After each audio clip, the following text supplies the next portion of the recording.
ఇలా అర్థం చేసుకోండి, ఒక మార్గం ఉంది. ఎందులో అయితే మీరు నడుస్తున్నారో ఆ మార్గంలో చాలా కంకరతో నిండుంది, కానీ మీరు చెప్పులు వేసుకున్నారు. అందువల్ల మీరు నడుస్తూ ముందుకు వెళ్ళగలరు.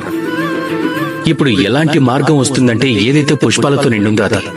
ఇప్పుడు కూడా మీరు చెప్పులు వేసుకున్నారు, కానీ మీ చెప్పుల్లో ఒక కంకర ఇరుక్కుపోయింది. అప్పుడు 2 అడుగులు నడవడానికి కూడా కష్టంగా ఉంటుంది. ఈ ప్రపంచంలోని ఎలాంటి పెద్ద శక్తి అయినా మిమ్మల్ని ఆపే ముందు మీకు తెలుసా మిమ్మల్ని ఎవరు ఆపుతారో?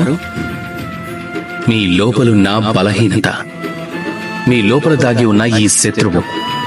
అందుకే సకారాత్మకత ఉంటే అంతా మహత్పూర్వకంగా మారుతుంది. మంచివారితో ఉండండి, మంచివారినే మీ మిత్రులుగా మార్చుకోండి, అలాగే ప్రేమించండి.